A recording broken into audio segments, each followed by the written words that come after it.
Hi everyone, this is Alan teaching this wonderful course called Discovering Buddhism. I hope we're online. There's a few little glitches going on here.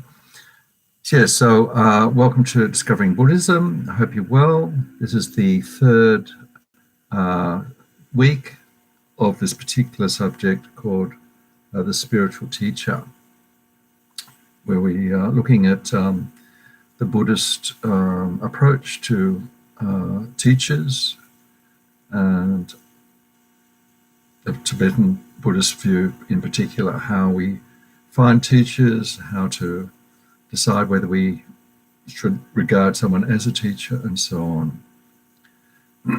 So hopefully you got the notes, sent them out yesterday, together with some questions for the module.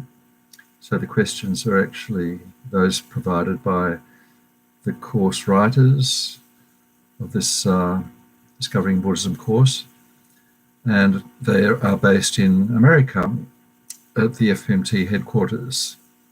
So remember that this is Vajrayana Institute is one of many centers around the world teaching Buddhism, and the organization is called FPMT, and the spiritual head is Lama Zopa Rinpoche, based in Nepal.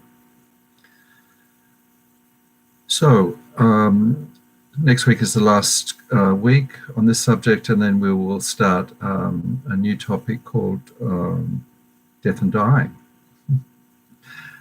And so as usual, I think we should just start with 5 minutes of our mindfulness meditation to calm the mind, get us in the mood for teachings and a bit of study. Remember, we're using the breath as the object. This is the very traditional practice. It's not just Buddhist, but it's also used in Hindu tradition, and nowadays it's used a lot in the wellness industry. But this particular type is within the context of Tibetan Buddhism. So just get comfortable.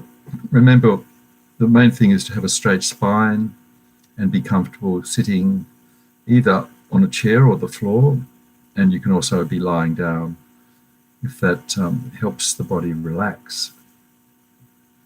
And once we're physically relaxed, we focus just on the breathing coming and going without changing the breath or judging it, just watching the breath.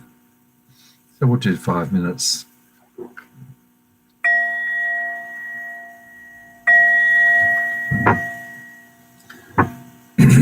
Okay, so let's begin by just bringing our attention into our inner world. What's happening in our body, what's happening in our mind.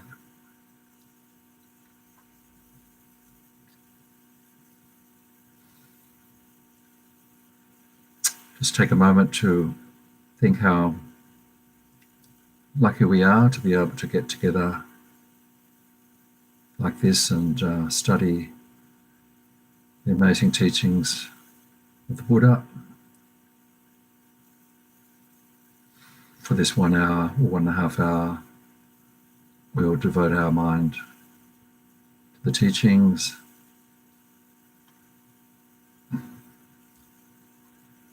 Our object is not just to acquire knowledge, and also it's to benefit ourselves and benefit others, ultimately to become liberated, just like the Buddha, and therefore in that situation be able to lead all other beings to enlightenment, to Buddhahood.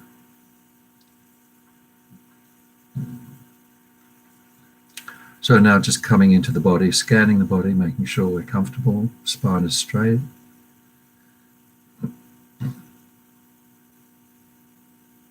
Shoulders relaxed.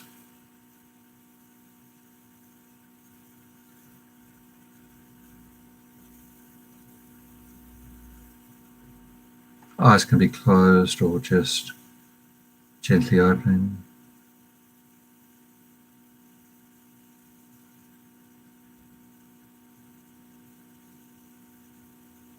At the beginning, we can use the out breath to breathe out any tightness in the body. Have a sense of letting go and relaxing with each out breath.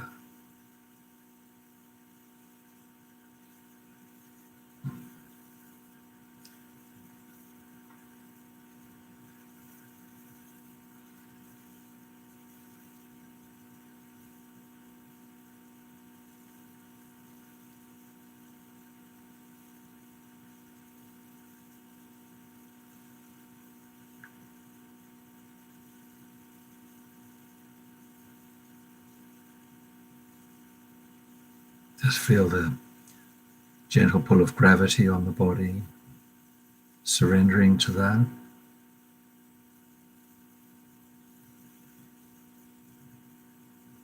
Allowing ourselves to be held by the earth.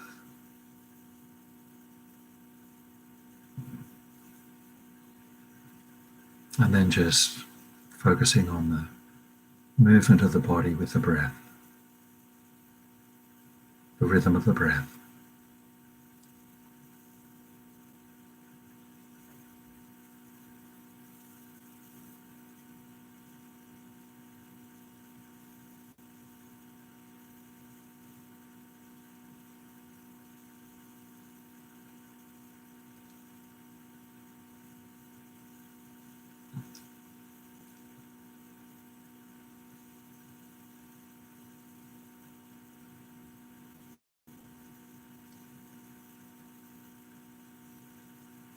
While we're watching the breath, part of the mind is just observing,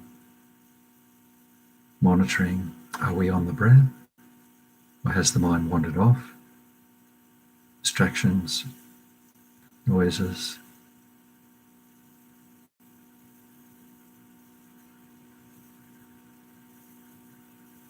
If there's a distractive thought, as there usually are, you just notice that. Gently let it go. Patiently come back to the breath again and again.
Okay, just relax.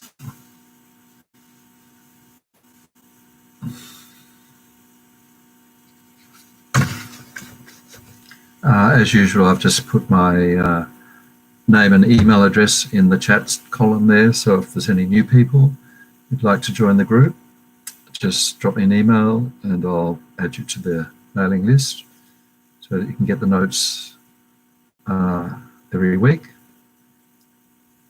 Also, if you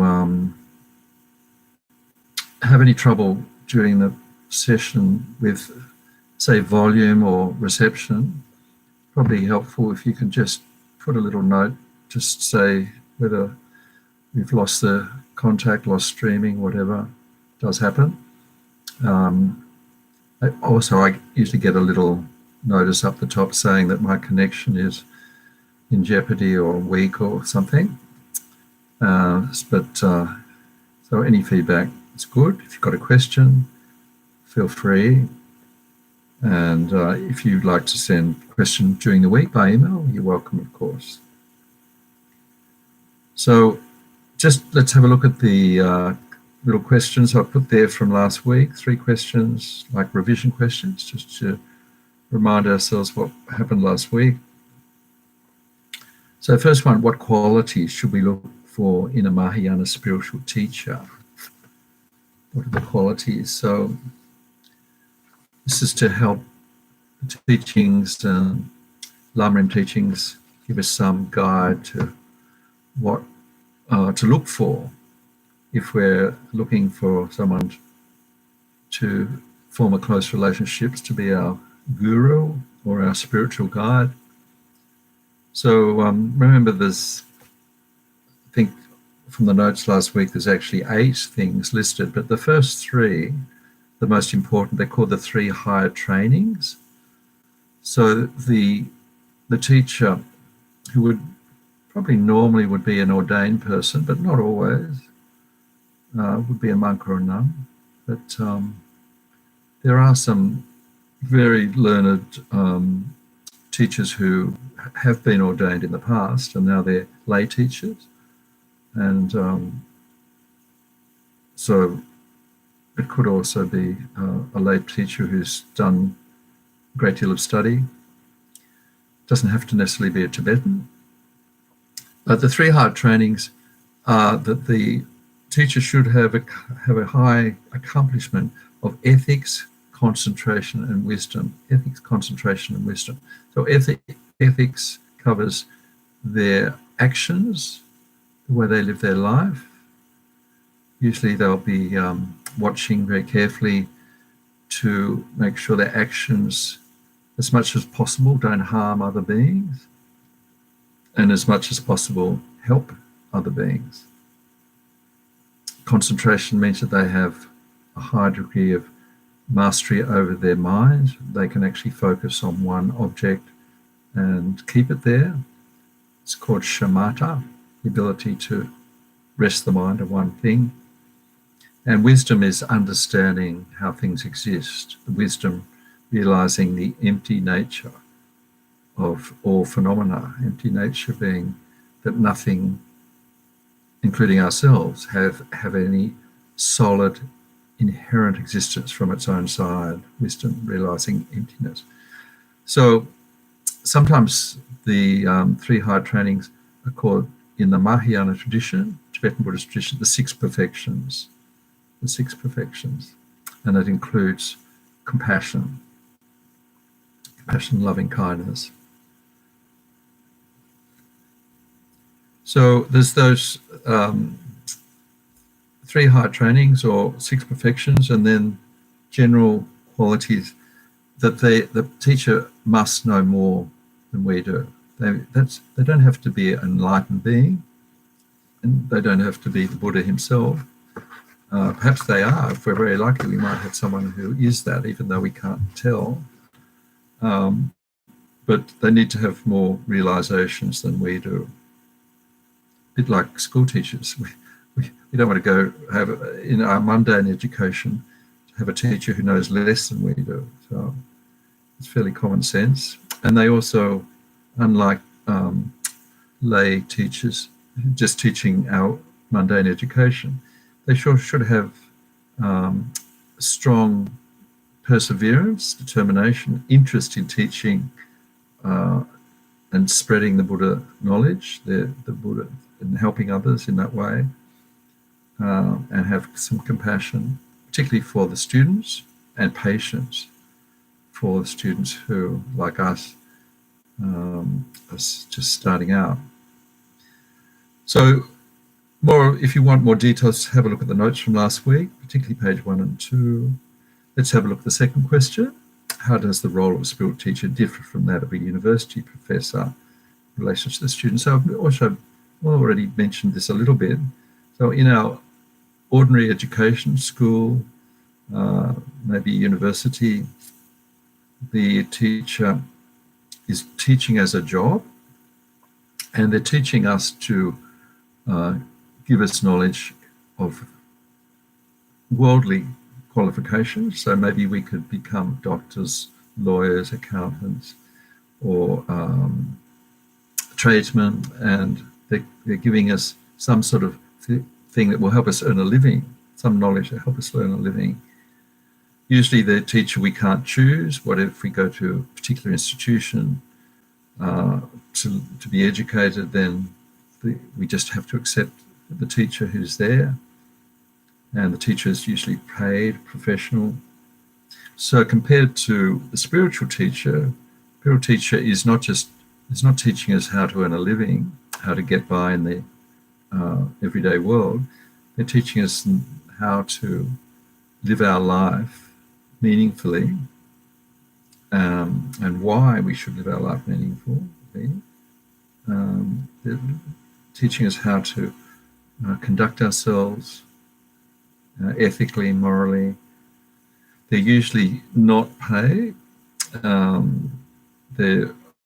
Although people can make donations, of course, and you're able to choose them. We can look around and find a teacher that we can relate to, if we're lucky, and if we've got the karma, that's also part of it, the karma or the merit to have a teacher. So, and of course, the spiritual teacher is not doing it to earn a living, he's doing it to benefit other beings. So that's sort of short answer. Again, look at the notes for more detail. What are the important qualities needed to make a good student? So those three things we looked at, having an open mind is very important. So having an inquiring open mind, to perhaps part of having an open mind is having some dissatisfaction with everyday existence, even though we might have a very comfortable life. There could be some nagging sense that this is not satisfying, that there is more, there should be more. It could be that we have some particular problem, could be a health problem, relationship problem, or something that will sort of want us to look beyond experienced in everyday life. So definitely an inquiring open mind, and so the ability to change our views, like if we find that the teaching tells us our way of thinking is incorrect, that we've been thinking, say, values or concepts that we've had, and we think, ponder, we contemplate, meditate, and we find that the teachings are correct, and it is more beneficial to not be angry, for instance, and to be patient, then we need to be prepared to change our mind. So that's part of an open mind. Open, like the pot is open, it's clean, it's not stained by a lot of prejudices, and it doesn't have holes in it. That means the pot can receive what's in it without just forgetting it straight away. It has some sort of ability to hold on to the knowledge and the wisdom. Also some enthusiasm. So it's not all easy. I think I remember someone saying there is no such thing as Buddhism light version of Buddhism, where you just take the nice bits and just skip over the unpleasant bits, and try and make everything, expect everything to be easy going. But we might have to get up early in the morning if we're doing a retreat. We might have to do something every day. There might be some commitment if we get say teachings or perhaps some empowerment. We might have to do some certain prayers every day. So we need to be able to be enthusiastic and devote some energy to getting this wisdom knowledge, getting the teachings and practicing. Okay, so that's enough probably for those revision questions. If you've got the questions that are given out by the writers of the course, which I sent out yesterday, if you'd like to send some answers to that, because some of them cover things that we actually haven't studied yet, like some of the next week's topics, feel free to do that, and I'll make some comments. Of course, there's no obligation. There's no exams or tests. And next week, I'll actually give you the provided answers to those questions. So let's now have a look at today's topics. Why is the Guru kinder than all the Buddhas? So we do get this in the teachings on devotion to the teacher. This proposition that the Buddha, once we find our teacher, if we're lucky enough to have a teacher and find a teacher, we should see them as being kinder than all the Buddhas. So it's quite a curious thing to say, because we would normally think of the Buddhas as ultimately kind, which they are. They have the ultimate wisdom, the perfect minds, perfect compassion. They've got the two wings to enlightenment, which is wisdom and compassion in extraordinary, unlimited amounts. So what this means, it's saying that our teacher, there's been many Buddhas in the past. There's been Shakyamuni Buddha, the historical Buddha, living 500 BC, who taught, and we're fortunate to still have those teachings. And but there's been also many Buddhas before that Buddha, Shakyamuni, and many beings have become enlightened by practicing the teaching since. So there are many Buddhas in the universe, but so far we haven't actually been lucky enough to make contact. Or we might have made contact, but they haven't been able to enlighten us. We're still unenlightened beings. So the teacher is here on earth now in human form. So the Buddhas can be enlightened beings in two main forms. One is called the Dhammakaya, which is a form of just enlightened mind with no physical manifestation. It's probably a little bit like the idea of the Holy Spirit in Christianity. So Buddhas may not manifest in human form. They could. So if they manifest in human form or some other form that will benefit other beings, that's called the Nirmanakaya. So the person who we find as a teacher may or may not be a Buddha. They may not be fully enlightened. Remember, the qualities don't, if we look at this, we're practicing at the tantric level, which we'll talk about later. They don't, actually, even then, they don't have to be a Buddha, but we have to regard them as a Buddha. So we'll come back to that. So only this person, if we have this connection with someone who's our spiritual teacher, they're kind enough to manifest in human form, if they are Buddhas, to contact us, to help us to become enlightened. So I think I mentioned that the fact that when Tibet was invaded by China in the 50s, and many of the great Tibetan masters, including the Dalai Lama, escaped Tibet as refugees. They went to India, and with great hardship, changing climate, incredible dislocation. And some of those teachers went to northern India and lived there. Some of them continued to teach Tibetans. Tibetan. They set up monasteries in India, great monasteries where they continued to teach Tibetans, but not many were interested in teaching Westerners, just a few.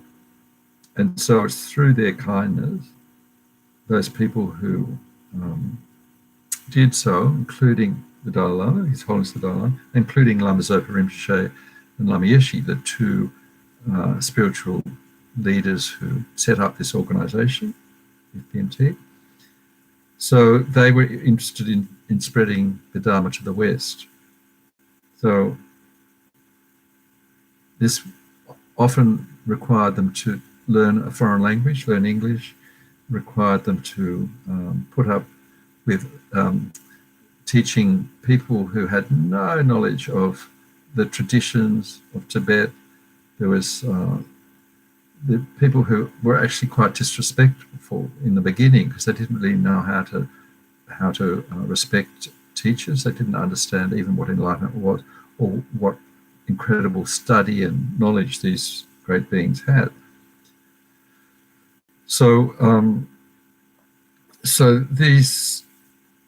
seeing this person as a teacher more kind, because more kind than the Buddha himself, because we are able to relate to them. If the Buddha, Shakyamuni, or the past Buddhas, we can't actually see, we can read their teachings, but we can't have a personal contact.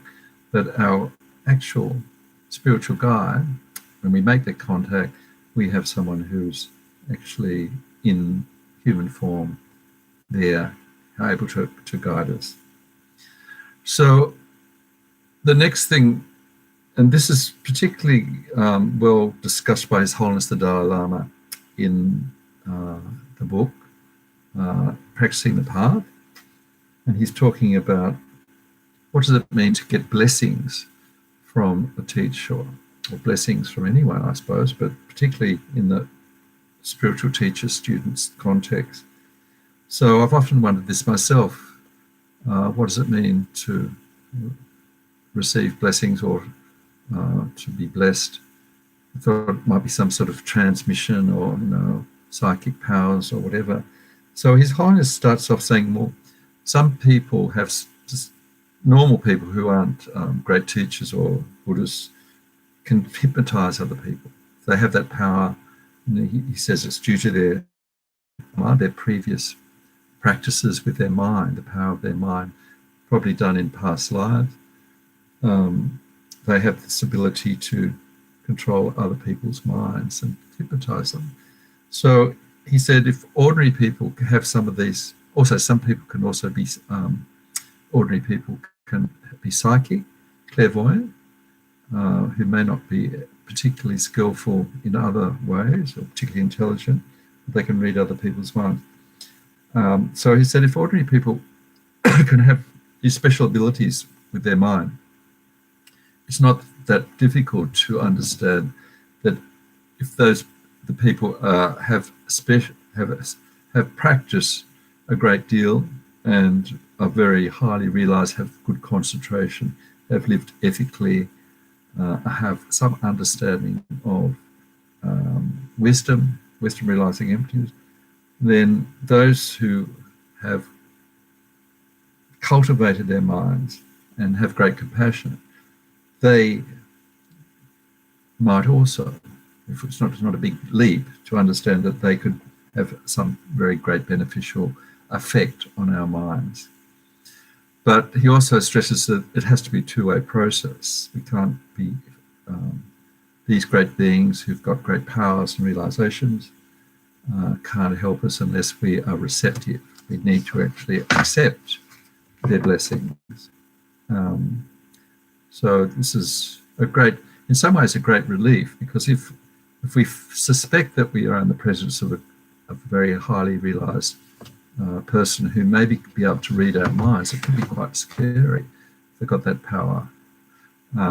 Certainly if we're not enlightened beings, there's definitely many faults there that we may not want to show. But if we have the confidence and the faith to know that these people have great passion, that they're not going to use whatever powers they might have to harm us. They're actually only there to help us. This can actually help deal with any fear that they might be able to, do something we don't want them to do with our mind. They're only going to do it for our benefit. And of course, we have to be receptive. So this part of this is to develop this reason-based faith in the power of beings to help us, spiritual beings to help us. And that's based on checking out their qualities, understanding what's needed for a spiritual teacher, what qualities they need to be able to help it, and basing our acceptance or receptivity of their powers based on our reasons, and good reasons and rationale. Also, he points out that this is a bit different, or quite different, from the Christian idea of praying to God. So we might request our teacher or the Buddha. If we don't have a particular teacher, we make a request to the Buddha to help us with our practices. But the main difference is with the Buddha's petition, the Buddha's prayers, we have to do the work ourselves. Okay, we can open up to all the help, all the Buddhas in the universe, all their help can, if we're receptive. But ultimately, they can lead us to enlightenment, but only by us following their teachings and the practices. We have to do the work. So rather than praying to God and just putting ourselves in God's hand and believing God will lead us to heaven. So without making too much of the, quite often emphasize that we need to make effort.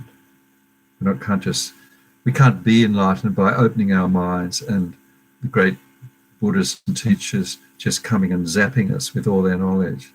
Wouldn't that be wonderful? They just sort of inject us with their powers, and we just automatically go off into enlightenment.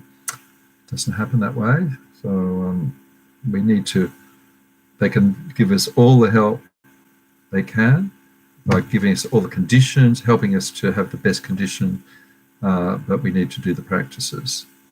We have the practices now available. We have the teachings, and with the teacher to provide the best conditions and guide us, then we can make our path to enlightenment speedier. So let's just now look at the next thing there. I'm looking at the notes at page 2. At the top there, seeing spiritual teachers as Buddhas. So this is emphasized. It's a difficult area, and the first thing to realize is that if we're beginners and we don't know much about the spiritual relationship between teacher and student, or some of these teachings that we've already covered, then it could be open to misunderstanding. His Holiness the Dalai Lama points out that quite strongly. So it's only in this area of highest yoga tantra where this is remember these different levels of teachings.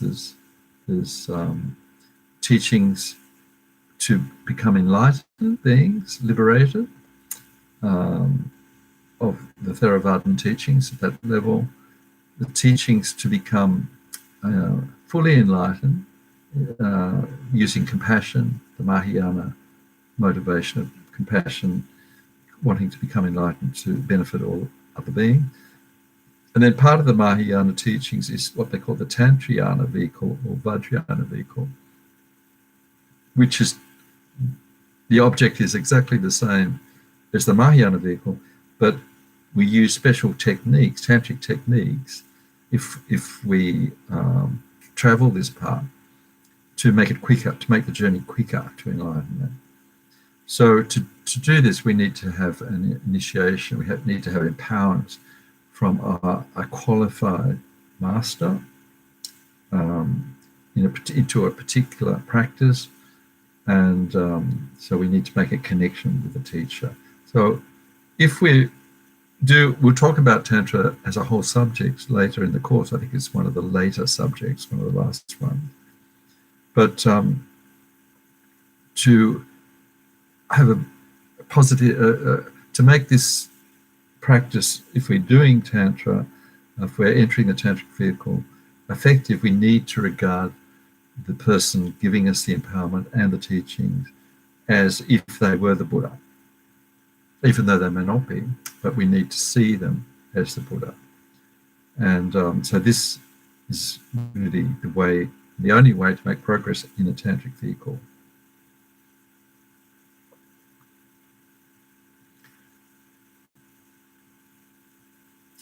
Okay, so just a little bit more on that. As I mentioned, the perfection vehicle and the liberation vehicle, perfection vehicle being the Mahayana practices, sutra. It's not that essential to see the teacher as the Buddha. We can see them as an ambassador to the Buddha, like the Buddha. So just now on seeing enough on the Tantric special exception, just seeing the qualities of the Buddha in a positive way. So to quote Lama Tsongkhapa, he said, if we see a teacher's good qualities, then we'll benefit from their teachings and guidance. If we tend to criticize, see faults, and overlook the good quality of the teacher, this is not going to help our practice. So it doesn't mean that we have kind of a view and think of them, the teacher, as so ethereal that they don't. She gives the example of the Buddha. The teacher can never get sick because they're so out of this world. They don't suffer these sort of normal things we do. So he says to avoid being best not to be too idealistic, but appreciate wholeheartedly their good qualities and their acts of kindness in wanting to teach us, not focusing on the weakness. So it's very much the mind that perceives a teacher. Now that mind, the best way to benefit ourselves, often expressed as getting maximum profit from the experience of having a teacher and receiving teaching, is to see their good qualities. And so sometimes there will be times when the teacher behaves in a way that we might think is not is unusual, or there might be some reason, because we're not enlightened being, and because the teacher has more of an insight into our minds and also the teachings and the way our minds can be helped by different practices and so on, then we can benefit by seeing them in a positive light, very much so. So that we allow the faults to exist. We know our mind is definitely has faults, it's not an enlightened mind. So we will see faults there. And so we need to look beyond those and use the faults in a way that will benefit our practice. Next week, we're going to look at an example of what happens when the teacher appears to do things that look quite wrong. So we're going to look at the particular case of Sogyal Rinpoche, a Nyingma teacher who some years ago, the students actually made complaints about him. We'll go into it more next week, and we'll see what happened, and also the advice that some of the high lamas have given on how to deal with that situation, how to deal with a situation to benefit ourselves, to improve our practice. So this idea that devotion is important, it's called the root of the path. Guru devotion is the root of the path, which means that it's very much our progress is very much based having a good connection with our teacher. It doesn't say it's the seed, it's not the only thing that will decide our progress, but once we have made connection with both the teachings and the teacher, it will, like the roots of the tree, it will nurture our growth. The roots are needed to draw up the nutrients and draw up the water. So it's the root of the path once the seed has germinated. So we still need things like some purification of our mind to progress with the teacher. We need some idea of renunciation. That means the idea of putting aside short-term pleasures, the things that we've tried to find happiness from in the past. We need to generate compassion, loving kindness for others, and we need some understanding of how things exist. It's the emptiness teachings of Buddha Dharma. So these are all necessary, as well as having a healthy relationship with the teacher. And also, His Holiness Dalai Lama points out that there are cases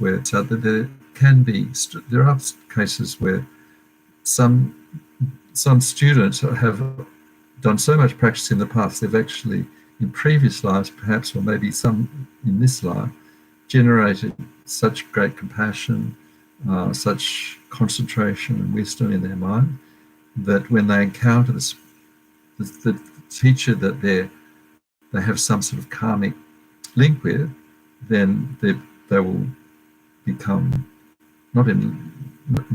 perhaps enlightened, but there will be some sort of blessing and some sort of transformation, which could be quite quick. Good example is one of my friends who's quite a bit older than me. She's since passed away, but when I first was looking into Buddhism in the 80s, an old lady used to come to the centre I went to in Sydney, the Loden Centre it was, in Dulwich Hill, still going. And I made a friendship with her, an incredible woman. She was just retired, quite elderly. But she had actually her whole life, even though she was born into a very humble family, she's been vegetarian, refused to eat meat. She's always had an interest in what she called the occult, which meant something that was not the Christian religion. And she grew up in the Depression, where there was really nothing other than Christian teachings available in Sydney. Very poor, had very boring job, as she called it, very boring. But she, by chance, came across the Theosophical Society, just walking down George Street one day, and she went in and she got involved with that group who actually were teaching different religions. And particularly, they were looking at what was available in Buddhist teaching. And so it was an incredible breath of fresh air for her. And so from then on, she started to do some meditation. When she heard that the Dalai Lama had fled Tibet in 1959, she actually, immediately just hearing the story, decided she had to go and see him. So the first Australian, I would say, ever to actually meet the Dalai Lama, she got on the first flight and went to where the Dalai Lama was living in northern India, and lined up to receive a blessing. And she told me that as the Dalai Lama just placed his hand on it, she called it, she had an experience. So she had a very deep spiritual experience, kind of feeling of bliss that lasted and did. The Dalai Lama she'd get in touch, and he would send a car to meet her at the railway station and pick her up, and she had an audience one-to-one. So this relationship lasted a whole life. So this is an example where a specific individual, due to some practice connection in the past, practice she's done with her mind, incredible compassion. Who knows, she might have been a Tibetan monk in previous lives, and also had incredible devotion, what we would call merit, spiritual imprints on the mind. So when she had that contact with the Dalai Lama, it just sort of quite miraculously brought everything into line, and she continued to live a normal life, but I think was a very highly spiritual being. So this is just a mundane example, but if you look at some of the life stories, like people like Milarepa, Tilopa and Naropa, and those stories, there are stories where the student and disciple come together, and suddenly there's connection because of some karmic link between them. So as soon as Milarepa was a very powerful sorcerer who killed many people using his sorcery powers, black magic, and he was told, and later on repented what he'd done, killed many people, and then he was told by one of his teachers that he had to go and meet a person called Mapa, and was told in Tibet where this person was. Mapa was apparently like a normal householder, married, living in the country, and when Milarepa met, there was incredible link where Milarepa had this realization that Mapa was his teacher, and so he devoted himself completely to him, and Mapa gave him very, very difficult tasks to do. Had to build these towers, I think 3 or 4 stories, using his own hands with blocks of rock. And after he'd finished doing what he'd been told, Mapa would tell him to pull the towers down and do it again. And this had happened 3 or 4 times. So he went through incredible suffering because of his incredible devotion to Mapa, and then later on became a hermit, living in a cave, with just living on nettles. The life story of Milarepa is worth a look if you've got time to read it. If you could just Google it and the book will come up, Life Story of Milarepa. So over a period of time, Mapa managed to, giving him these very difficult tasks to do. Milarepa went and practiced lived in a cave for many years, and then he became enlightened during his own lifetime. So just by following the instructions of his teacher, he was able to become enlightened in one lifetime. So these stories are worth reading. Nowadays, I remember Lama Yeshe used to, when he was teaching us in India, and when he came to Australia and teaching us, he said, don't try and do a Milarepa because you're Westerners. You're far too soft. You could never tolerate the hardships that these ancient yogis put up with. But they're very soft. You could never tolerate the hardships that these ancient yogis put up with. But they're very inspiring to read their stories. So he used to say that because we're Westerners, we're very soft in our culture. We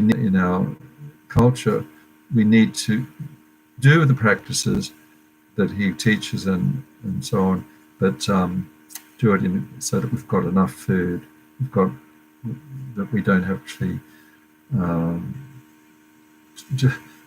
freak out, and we need to recognize our culture. Although many students of Lama Yeshe did do quite strong and long retreats, but nothing compared to what Milarepa did. So, and of course, all the guidance that comes from the teachers in this situation, teachers, spirituals teaching the student, if the connection is good and strong, then the teacher will know exactly what is needed for that student. So there's a difference between what the teacher will teach in a group, general teachings, maybe on retreat, and then when the teacher and the student meet one-to-one, there can be special instructions which may even contradict the teachings that the teacher gives to the group. So because the teacher has this ability to see what is needed, what obstacles there are, and what will help that student's practice, so the teacher has the capacity to tailor the teachings or the practices to the student's needs. So, of course, the student needs to be aware that if they're going to ask the teacher for advice, they should follow it. So, unless you're prepared to ask the teacher to follow the teacher's advice, it's better not to ask. So, so if you specifically ask what's the best practice, Buddhist practice to do, meditation practice, and the teacher tells you that it's important to follow it, so not following it is worse than not asking. It's better to make sure that you have that confidence that you've got such confidence in the teacher that what he tells you, you'll follow. Okay. So, of course, things like what will I do with my life? What job should I do? This sort of thing is really not a spiritual question. So some people might do that, but it's also that it's not the sort of question that that is the right sort of question. We're looking for spiritual practices, not advice on how to every single thing that we should do. Not advice on how to every single thing that we should do in our life. So reliance on the teacher in our life. So reliance on the teacher on the action. So how to honor or devote ourselves to the teacher. There's three things there: making offerings, giving service. So offerings could be it could be monetary offerings, it could be it could be helping provide food to the teacher. So even small thing, giving, say, a bowl of fruit or whatever to the teacher, can be incredibly powerful. And remembering that the teacher doesn't need anything.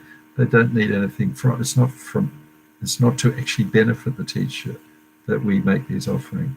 It's to benefit our minds. So the more we can offer in our minds, not necessarily in money or in physical object, the more we can offer and think that we're actually offering them all the universe. This is what it means to visualize when we're offering.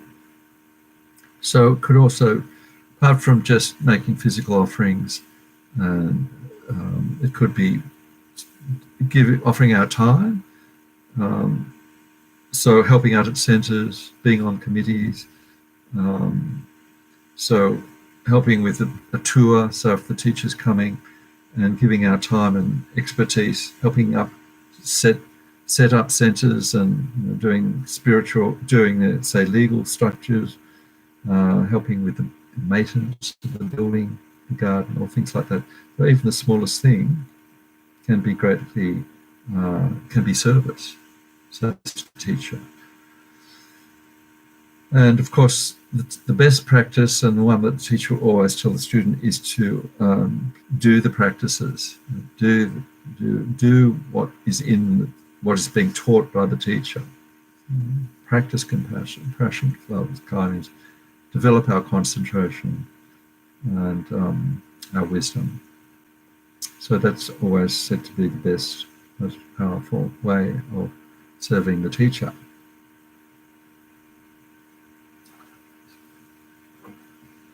Excuse me, just having a sip.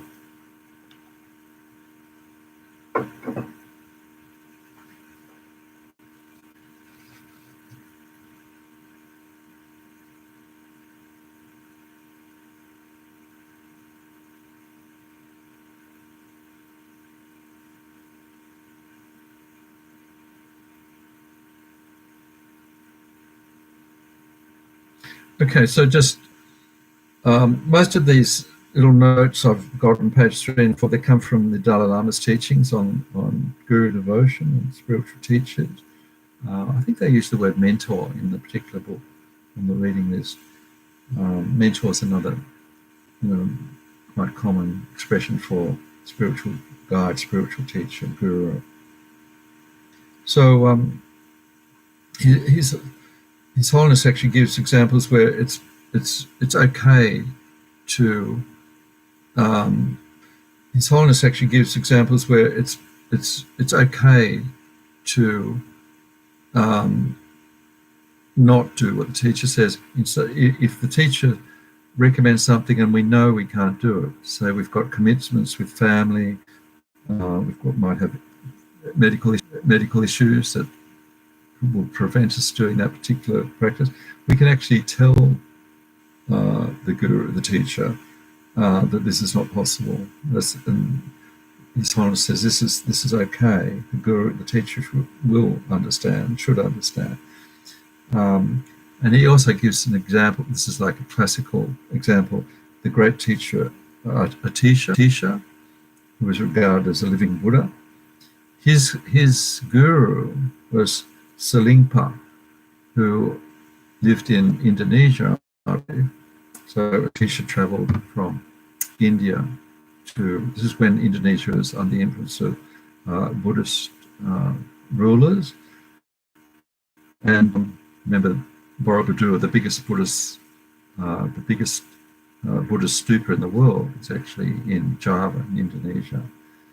And so Atisha went there to get teachings from Selingpa, his guru, and Selingpa's view on the emptiness teachings, his particular line of teachings, was different to the one Atisha followed. So Selingpa's view was actually not the highest school of teaching. It turned out Atisha was correct. So it turns out that Atisha, as a student, was more realized than his teacher, which is, it's possible. So Selingpa, Atisha in that case, knew from reasoning from his mind that his school of how things exist, teaching the wisdom, his school of how things exist, teaching the wisdom realizing emptiness, was a higher school than Selingpa. So he followed that, and with the results, he became an enlightened being.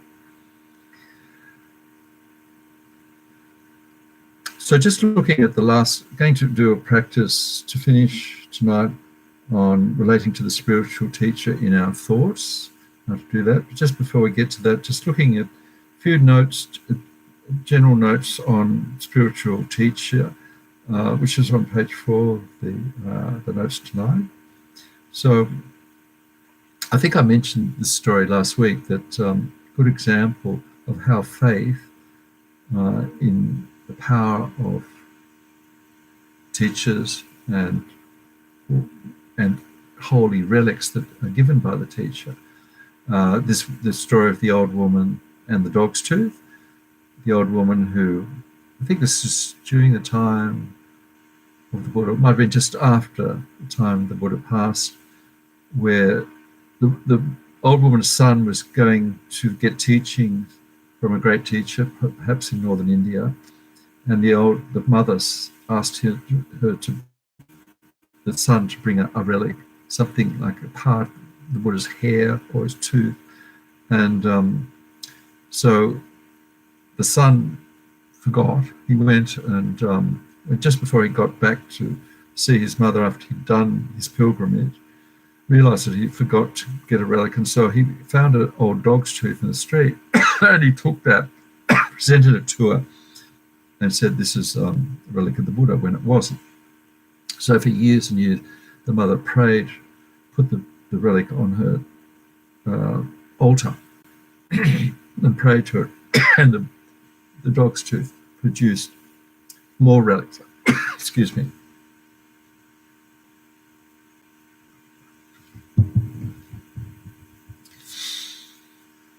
So sometimes with relics of the Buddha, little parts of the Buddha's hair or teeth or bones,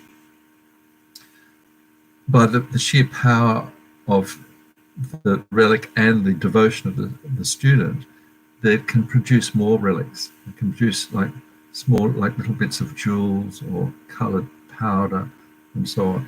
So this what happened to the dog's tooth that the woman had on her altar by the power of her faith in the Buddha. So her practice, of course, was incredibly powerful, made by her own mind of devotion to she, by the power of her mind, she transferred what was a dog's tooth into a living Buddha relic. So these stories exist to help inspire us. The other terrific visual image is of the magnifying glass. The Shakya Pandita, great master, he used the idea of a lens, like a magnifying glass, to start a fire. So the power of the lens gathers the rays of the sun into a tiny little concentrated burst of energy, and so it can actually start fire. So similarly, the guru can collect all the powerful energy of the Buddhas in all the universe into one concentrated aspect that will actually benefit this particular student. So if the teacher's got the skill, and that there is this connection between the Buddha and the teacher and the student, then that the words and the teachings of the guru can be very powerful, very powerful. Other people may not have that connection, but because of the connection, it's like a powerful magnifying glass. The mind of the teacher can focus the incredible power of the Buddha's teachings. The other great example, very vivid example, is how different beings just to show how our view of the teacher will depend on how powerful we benefit from the teacher. There's this example of a bowl of water and how it's actually viewed by different beings. Like, remember, in the Buddhist teachings, the Lamrim teachings, there are 6 realms, actually, 6 realms. So the realms wherein is the human realm, and we can also see the animal realm, which is a lower level of beings. And below that, we can't see these beings that are in the hell realms, the suffering realms of great suffering. Above them, there are the higher realms where the beings are in incredible bliss and physical pleasure, but they're not enlightened, still have obscurations to their mind. So there are these different levels. So to show how the view of the mind can transform what they actually see, the human being sees a bowl of water as a bowl of water. The beings that are below the human being, such as hungry ghosts, they give the example of hungry ghosts who are spirituals, like wandering spirits. They see a glass of water as pus and blood. And the being in the God realms, the higher realms, will see a glass of water as ambrosia, nectar. So this is also teaching on emptiness, how it teaches that there's nothing inherently existing from the side of the object. It's the mind that's looking at it that will create the reality of the object. Okay, so I think that's enough of the talk. Too much talk, probably. So I noticed that there is a connection problem. It says the little notice has come up saying my connection's unstable, but I will power on. Hopefully something will be recorded. And maybe it's not affecting everyone.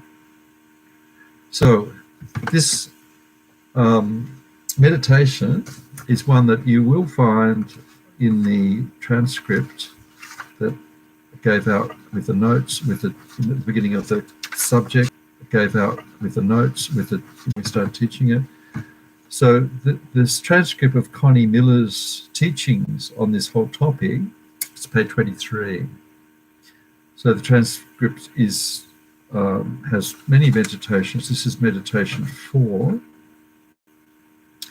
And what it is helping us to see how to regard our teacher and feel devotion to our teacher in thought, in the way we think, in formal meditation. So in this practice, page 56 it is. Have I got that? Oh, okay. I think that's just put where on the notes that it could be page 56, because the actual hard copy I've got has this meditation on page 56, not 23, Connie Miller's transcript. Hopefully you've got that on your computer.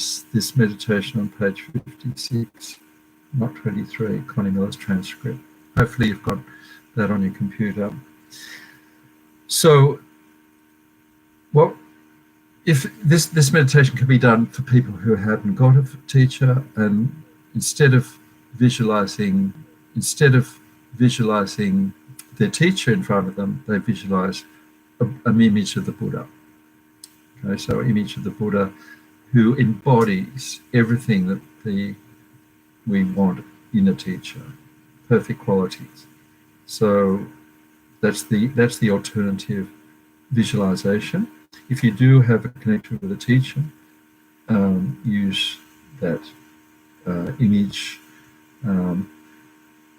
Usually when we visualize our teacher who's in human form, we imagine that their body is incredibly youthful, healthy, and a body of light, not the actual human beings with wrinkles and all the physical imperfections that go with being a human being.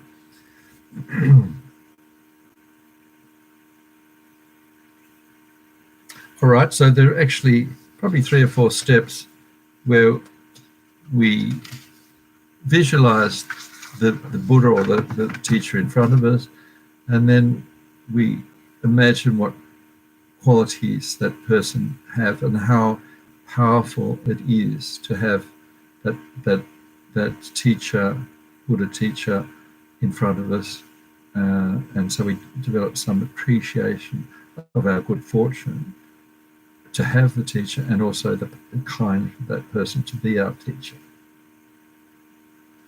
So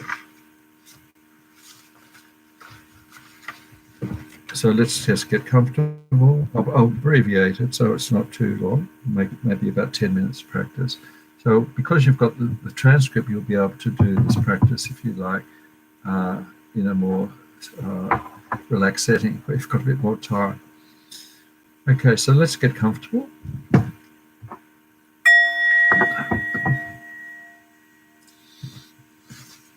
So we begin by just coming back to our breathing meditation, a few moments to focus on the breath.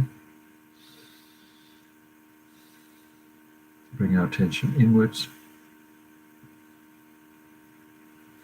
Just watching the breath and allowing the mind to calm and settle.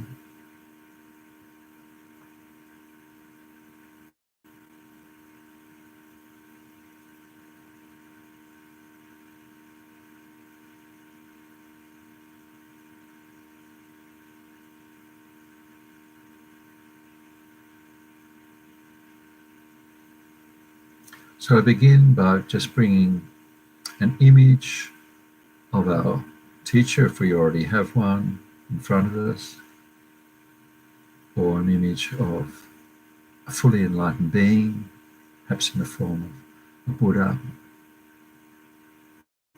whatever, either a Buddha or our teacher. Imagine that being made of light, radiant. The qualities of that image, that being, is of great compassion, great loving kindness, great wisdom, understanding all phenomena, all knowing mind, all compassionate mind.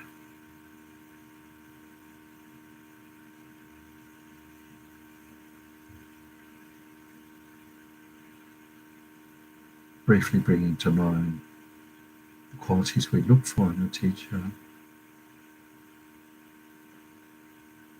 ethical qualities, morality,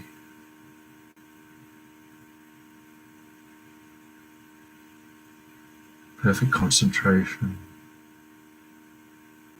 calm, having wisdom, understanding how phenomena exist.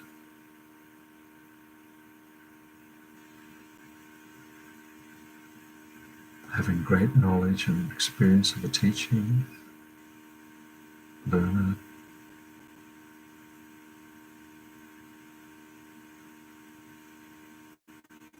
having kindness and compassion and patience. Patience with our own imperfections. Feel that patience, loving kindness being directed at us.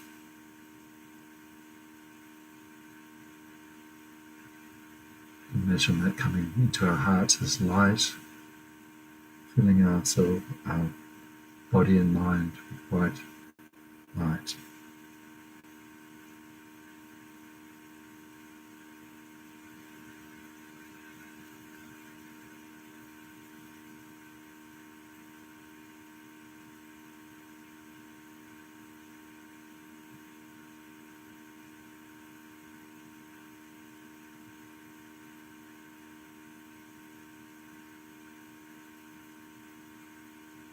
Feel that connection between the teacher, Buddha, and our mind.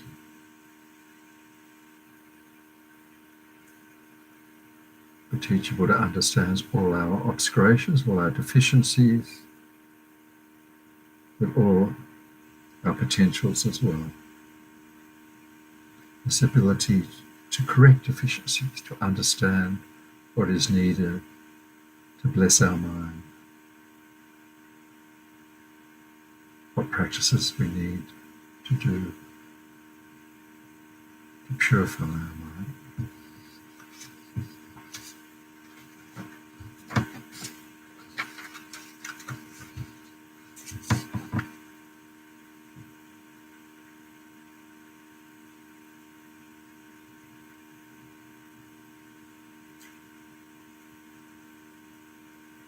By generating faith in this teacher, this Buddha, based on reasoning, our own mind, our own human brain. Not blind faith, but faith based on reasoning. We focus on how our teachers are able to help us and others because of their incredible qualities.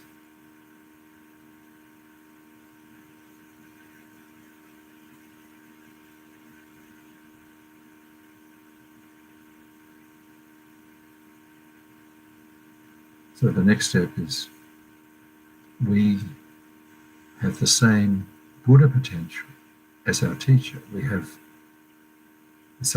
this potential to become an enlightened being. This is called our Buddha nature. Every being has Buddha nature.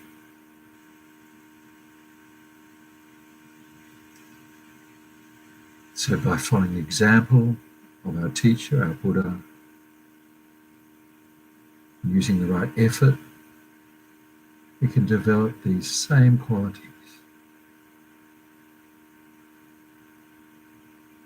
to benefit ourselves. Just as our teacher developed his qualities or her qualities, we have the same potential opportunity to benefit ourselves, develop our own, to practice the Dharma, and to follow the inspiration of our teacher. Inspiration to become fully compassionate, like our teacher, like the Buddha, fully wise, fully understanding. We want to gain the same good qualities as our teacher, as our Buddha. It's possible. Feel that possibility. We have an example.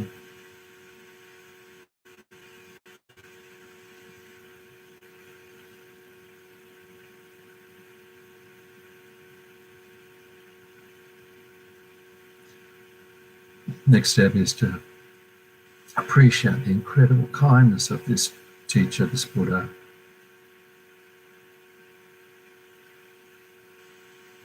Because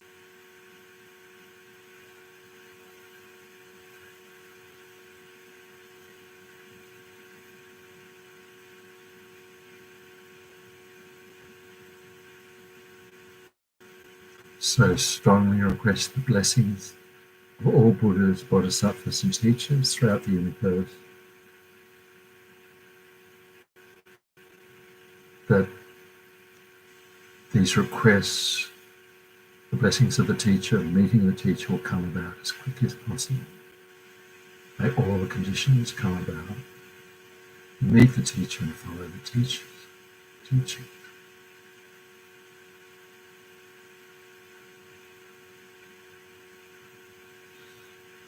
And to visualize now that in response to our request, strong light, white light comes from the heart of the teacher, the Buddha in front of us. Beams of light flows into our hearts and into our bodies, filling our minds and bodies with great bliss,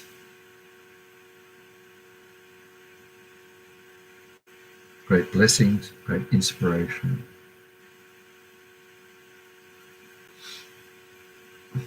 Eliminating all our obstacles to receive teaching, to practice teaching. All our obstacles completely purified.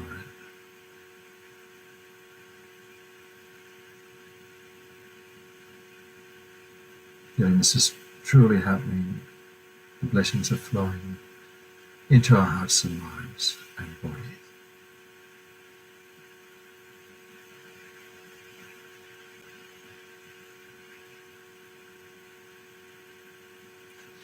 And then spiritual teacher and the Buddha might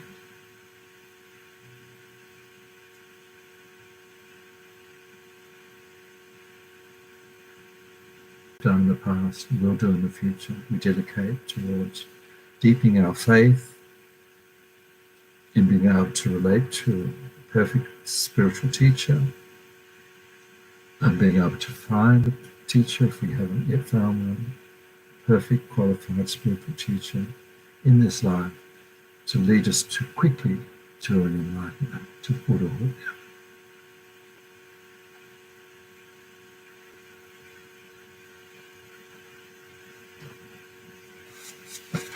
Just reading Lama Zopa's special dedication for the pandemic. However many sick sentient beings there are, may they quickly be freed of all sickness. May all the sickness, without exception, of all transmigrating beings never occur. Sentient beings in the world meet the Buddha Dharma and achieve enlightenment as quickly as possible. Dedicated to that.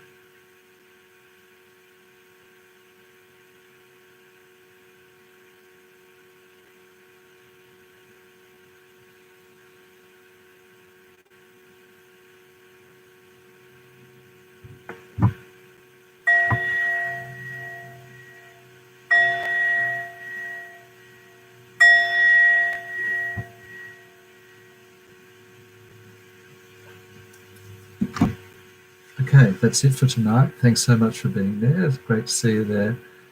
And hope you have a good night, good week.